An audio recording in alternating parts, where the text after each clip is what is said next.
Despite the fact that Grimgor is perhaps a little bit too green for my liking, he is maybe decent in this specific use case. I have sort of tongue-in-cheek probably made quite a few Grimgor meta videos in the past, but for real this time, I do think this is a legitimate use case for him. Now, this Greenskins player here up against Tzeentch, this is Son of Kiernan, submitted this replay.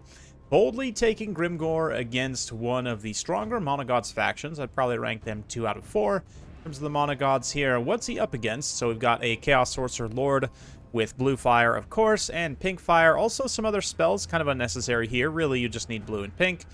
Golden Griffin, also decent heavy armor, decent stats. A terror, flying monster, great against Greenskins in general. With that barrier, going to be quite tanky perhaps as well. Some Marauders, Blues, and Pinks. And it looks like some Warriors with Halberds as well. And the ROR Doom Knights, Knights of Immolation. Interesting choice. Without synergy, these guys are not totally incredible, but they're decent enough. Meanwhile, on the Greenskin side, so Grimgor, we'll get back to him. Got an Orc Shaman. Love this pick here. The Hammer of Gork forces Tzeentch to advance on the Greenskins. Goblins here, and some Black Orcs defending the flanks, along with some Orc Boar Boys for mass, and plenty of Goblin Archers, 5 of them in total. Now, getting back to Grimgor and use case in this specific matchup. So, obviously, blue fire is a huge issue, and none of the Greenskins characters are really that great at defending against it. Grom, of course, has regeneration, which means he has self-healing, but he also has regeneration, which means he is weak to fire damage directly, and it also reduces his healing. Now, the Warp Flame contact effect giving additional weakness to fire really means that Grom gets punished pretty hard by blue fire. Other characters also, like Wurzag, will get hit very hard by it. Grimgor, on the other hand, is a Foot Lord, which means he's going to be unlikely to be able to dodge it. Perhaps he can, especially if he's on a map like this, maybe standing directly behind a tree, kind of maneuvering tightly within a forest. Greenskins are eating a little bit of Tzeentch in advance here. The spawn summon pulled up from the Sorcerer in the backline already on the Goblin Archers. Should be pretty solid, but yeah, it is a little bit early to be using that, and it's also just some Goblin Archers after all. Getting back to Grimgor, though, in Immortal Empires, he got a significant HP buff, so he actually has, and we'll have to double check on this, I believe he has the most HP of any Foot Lord. He definitely has the most HP of any Greenskins Lord. I mean, without the barrier, he technically has more HP than the Golden Griffin here, which is pretty insane. I mean, he's on par with a lot of monsters in terms of the amount of HP he has, and of course, he is a Foot Lord. But Greenskins definitely eating a pretty brutal assault here. The Knights of Immolation are going to charge down into those Black Orcs after dropping the Warp Flame on them to reduce their armor, make them weaker to their fire attacks.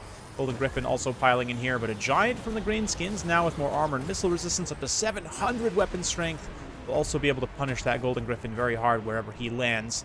Right now, the Blues and the Pinks are not doing a very good job of focusing their fire on the Giant, which could perhaps prove to be devastating later on in the game. But right now, Greenskins are definitely taking it on the chin. Gehenna's Golden Hounds unleashed in the backline there. You saw also the triple Vortex from Tzeentch get unleashed earlier from the Chaos Sorcerer.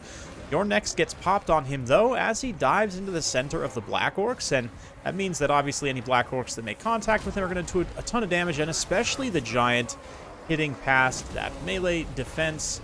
Very quickly, the Tzeentch Sorcerer here gets absolutely pummeled. Thankfully for him, he's very fast and flying, but he can get out of here. But again, the Tzeentchian missile units sort of busy counter-skirmishing these Goblin Archers, which ultimately is a mistake. I mean, they're just cheap Goblin Archers. Yes, they're going to do a little bit of damage over time, but the barrier even is able to resist quite a bit of that damage. And meanwhile, the Giant is just running rampant along with Grimgor over a lot of the elite melee units of this Tzeentch army. Obviously going to punch a lot of value out and just kind of get things ahead. That being said, Tzeentch can use their mobility to try and just bypass Grimgor and the Giant. They're going to stick to these Black Orcs and just continue fighting here, while out in the periphery engagements, Orc Boar Boys able to bypass Halberds and other Blues, get on those Pinks, start to shut them down. Very cost-effective use of these Boar Boys. They're shielded, 65 armor, 48 charge, so on the charge they can definitely get in and get some great damage done. That blind debuff in particular, I haven't really been talking too much about, but the Hammer of Gork Regiment of Renown effect His blinded debuff is one of the strongest contact effects, might actually be the strongest individual contact effect in the game, due to the fact that it's literally like an enfeebling foe on hit, which, especially on an artillery unit like this, you can really spread it around over the course of a long battle, and like those blues go down to 0-0 in terms of attack and defense when that hits, so that has been just kind of swinging melee engagements in the Greenskins' favor over the course of the battle.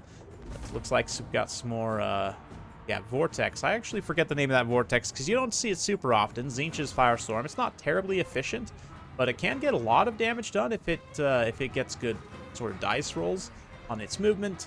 Anyway, Grimgor still fighting with the Black Orcs and the Giant. This presence is going to be really tough for Tzeentch to break. It's definitely in their best interest to try and just wrap up the rest of this Greenskins army and then collapse on this little pocket in the late game here, but certainly easier said than done. The Black Orcs are not going to go quietly into that good night. Even the Goblin Archers themselves are still baiting out more resources from Tzeentch as they drop this fat bombardment army ability, which again, probably should save that, maybe wait for an opportunity to get on those Black Orcs, or else just use the more concentrated bombardment multiple times against like the Black Orcs or Grimgor, but a lot of the elite units for Greenskins are still totally healthy, fighting at more or less full strength here. We'll see. It's definitely going to be interesting. Tzeentch is not out of this, though, especially with the terror and the mobility of the Golden Griffin on the field. He can run around and start to rear charge some of these pockets, free up like these halberds and such. Anyway, let's get in close. We haven't got too much cinematics this battle so far. There's been a lot of tactical movement. Greenskins' wide builds tend to involve a lot of heavy micro. They might not seem like it on the surface, but Greenskins are actually probably one of the trickier factions to use right now, just because of the low leadership and the fact that they do require you to micro hordes effectively in many cases. Not always, but certainly their horde play style can benefit you, especially against a faction that can sort of mirror that in many ways with Tzeentch, although Tzeentch's horde is certainly less cost efficient. And here, Giant proving his worth. I mean, Giants have had so many buffs now. They are definitely one of the best monsters in the game, maybe. I mean, it's a bit hard to actually say that, considering how slow they are and vulnerable to missiles, but, like, if they're not facing missiles, man, they are going to be so scary, especially for the cost. Makes a Dreadsaurian look absolutely hilarious in comparison, considering it's, like, double the cost of the Giant, more than double the cost, has about the same weapon strength, and similar sort of movement issues, although technically it is faster. Anyway, we're not talking about big dinos today. Instead, we are talking about the other green ones. Boarboy's going to be charging in, finishing off the last of the Knights of Immolation. Golden Griffin will land in an attempt to help, but, I mean, they literally just died to the last knight there, so it's going to be tough. And Golden Griffin might be able to terrify away these Boarboys, but going to have to get so much work done to be able to work through these last two characters. Like I said earlier, the concentration of the blue and pink shooting onto sort of goblin archers and other non-important units means that this Giant is unopposed, and although Chaos Sorcerer Lord and Golden Griffin might not even be able to beat Grimgor by himself, definitely the presence of these two together is quite strong. And kind of going back to Grimgor himself, like I said, in this matchup, if you have trees to hide behind, I actually see a Foot Lord with a lot of HP being the best answer to Blue Fire. And here, Tzeentch player was focused on using his magic elsewhere, not trying to snipe Grimgor explicitly. So I'd be curious to see this matchup run again with more of a quote-unquote meta-style Tzeentch build with maybe Kairos, plus the other big bird here, the Golden Griffin, and just Kairos using successive Blue Fires just over and over and over again, spamming them on Grimgor, which is kind of the meta build in like high-end multiplayer, right? Not super exciting, a little bit scummy, some would say, but it is what it is. I'm not going to sit here and argue with that. But again, I'd be curious to see that kind of a build against a Grimgor who is trying to dodge, who's maybe trying to use the trees to block.